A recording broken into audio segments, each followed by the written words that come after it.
Dans le silence de votre être réside un secret si profond qu'il a le pouvoir de transformer votre vie, de changer l'océan tumultueux de vos désirs en un lac tranquille de satisfaction.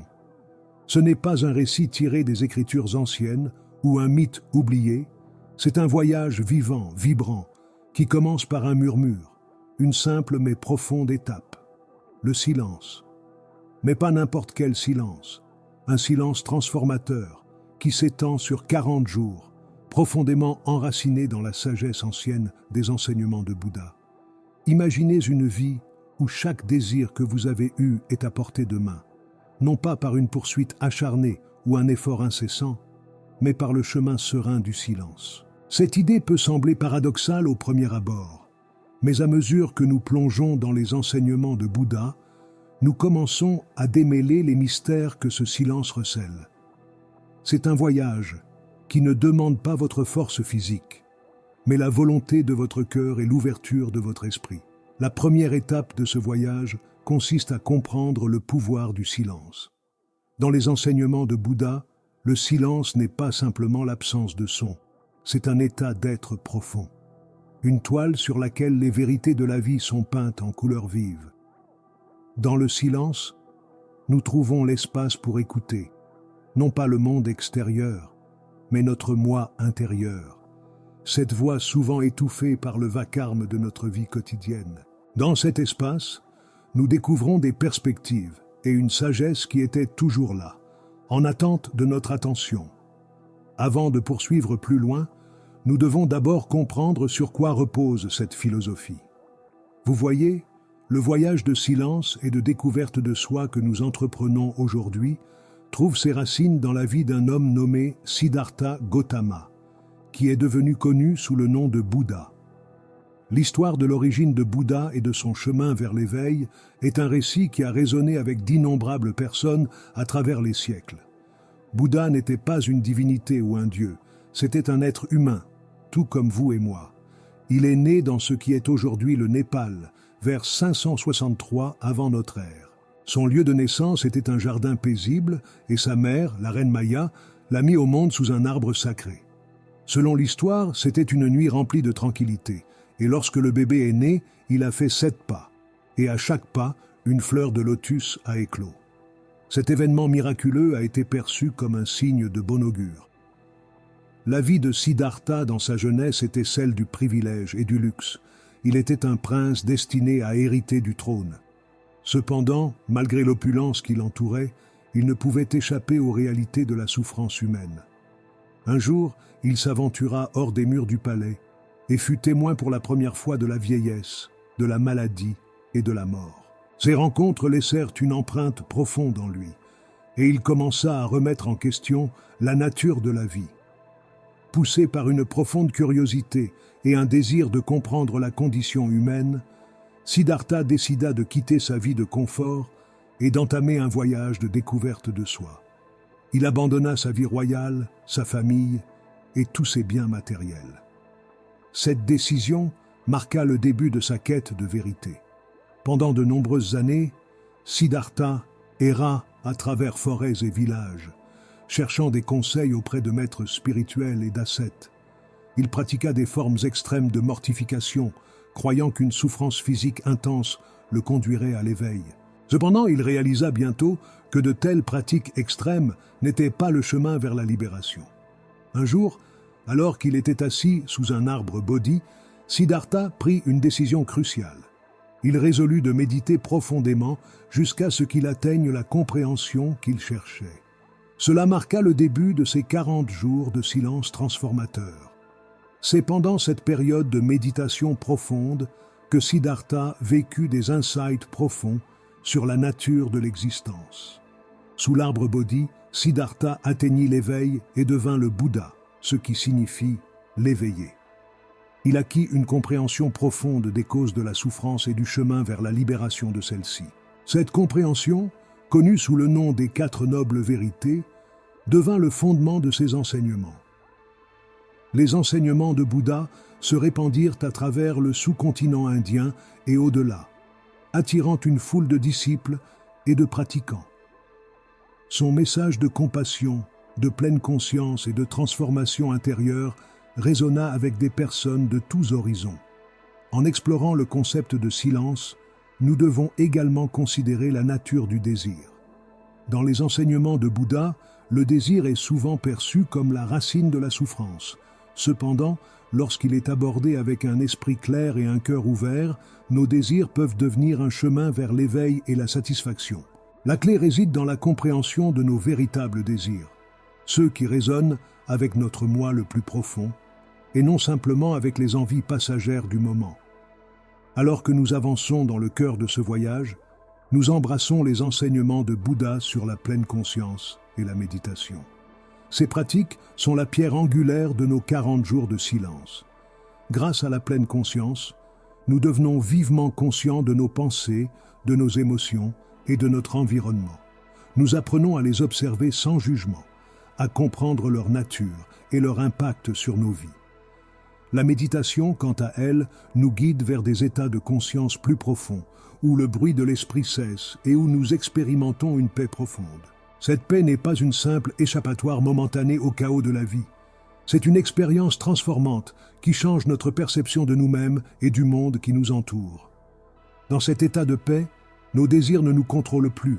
Au contraire, nous gagnons en clarté sur ce qui compte vraiment, sur ce qui apporte véritablement joie et satisfaction.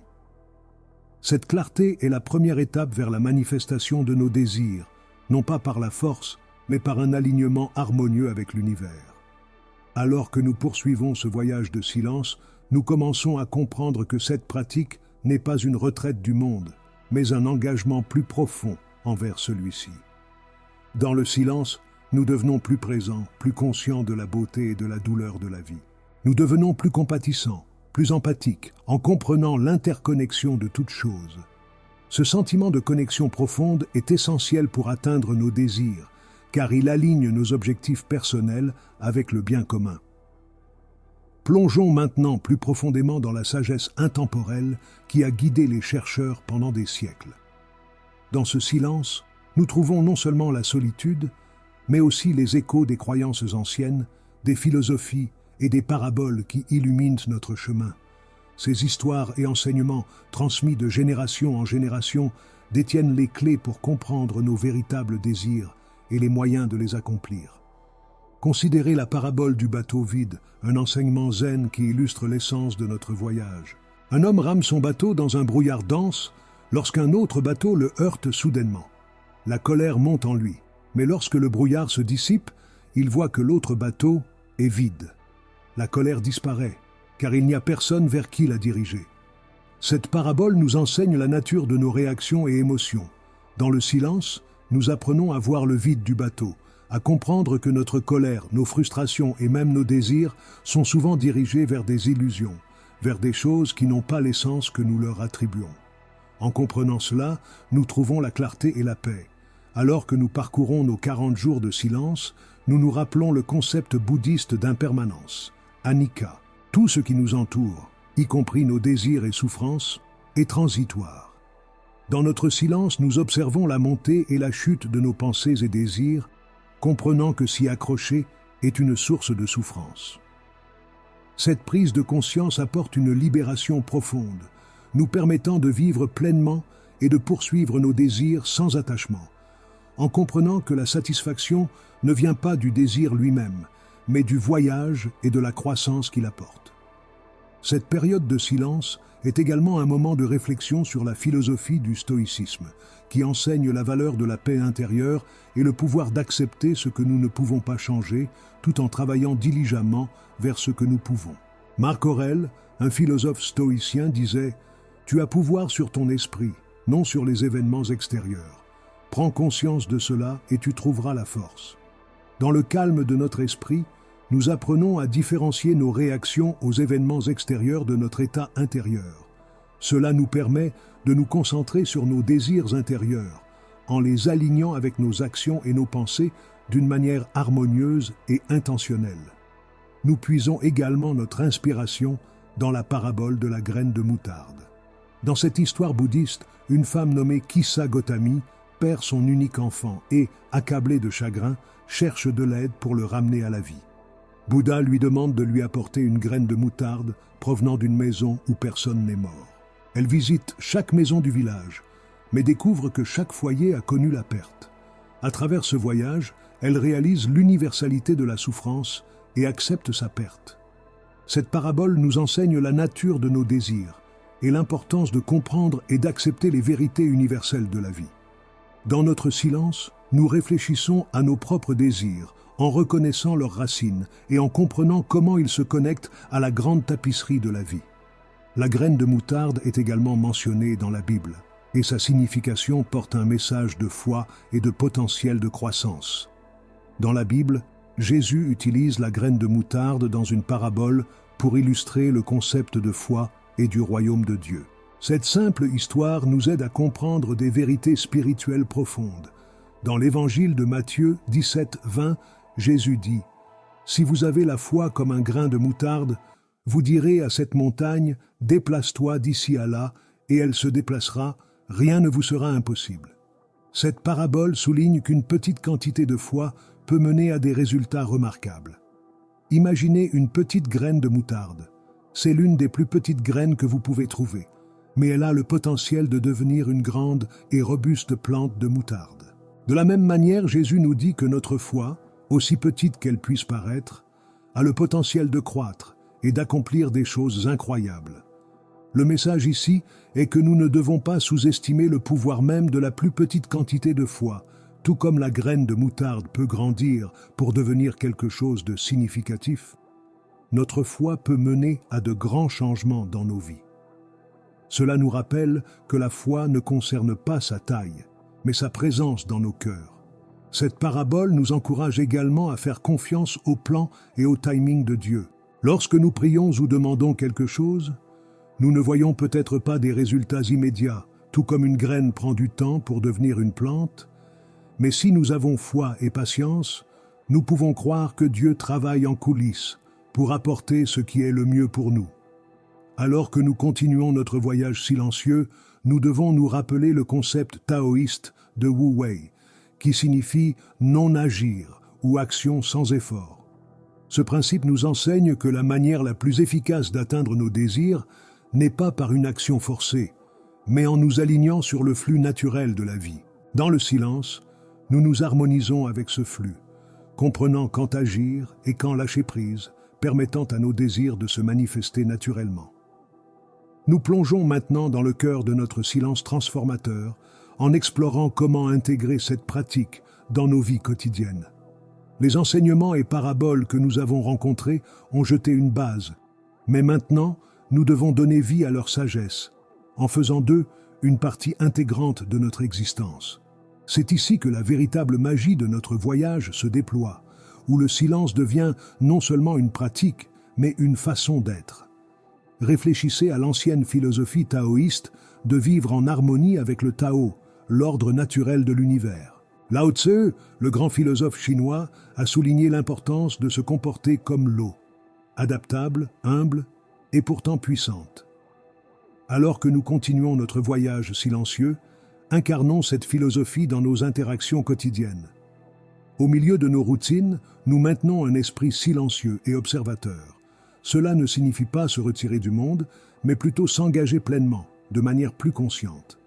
Nous commençons à répondre aux défis de la vie avec une présence calme et centrée, en nous adaptant comme l'eau aux obstacles au lieu de les affronter de front. Nous tirons également notre inspiration du concept hindou de dharma, l'idée d'aligner sa vie sur un ordre supérieur. Le dharma consiste à trouver votre but et à vivre de manière à respecter la loi cosmique. Dans le silence, nous nous rapprochons de la compréhension de notre véritable but, notre dharma personnel.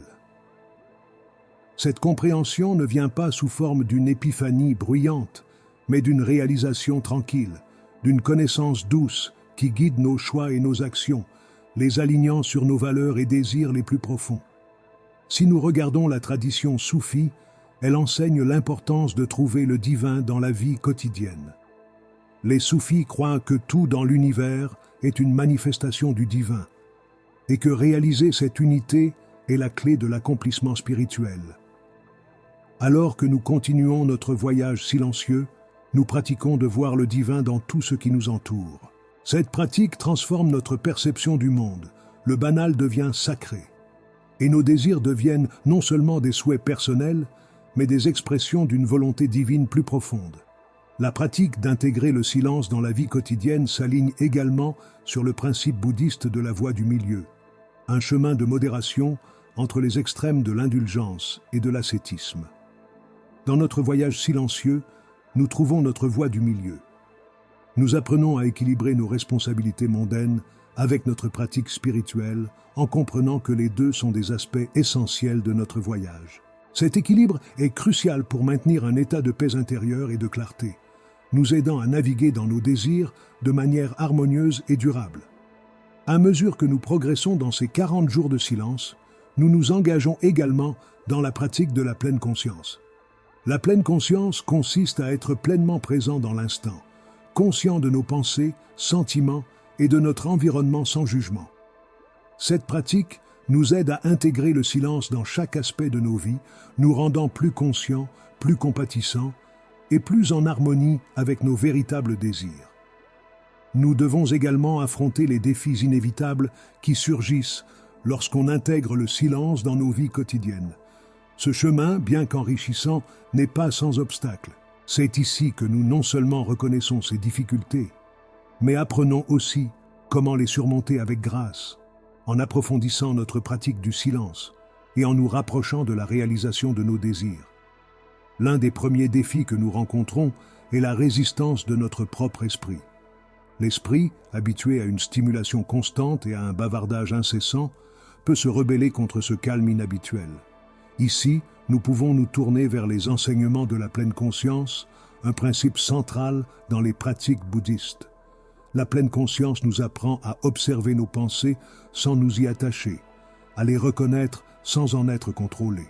En devenant plus aptes à cela, nous constatons que l'esprit bruyant commence à se calmer, et à sa place émerge un sentiment profond de paix. Un autre défi est la distraction de notre environnement extérieur. Dans notre vie quotidienne, nous sommes bombardés par des sons, des images et des activités qui peuvent nous éloigner de notre silence intérieur. Pour naviguer dans cela, nous pouvons nous inspirer de la pratique stoïcienne de se concentrer sur ce que nous pouvons contrôler et de lâcher prise sur ce que nous ne pouvons pas. En centrant notre attention sur notre état interne et en maintenant notre engagement envers le silence, nous créons un sanctuaire en nous-mêmes, à l'abri du chaos extérieur.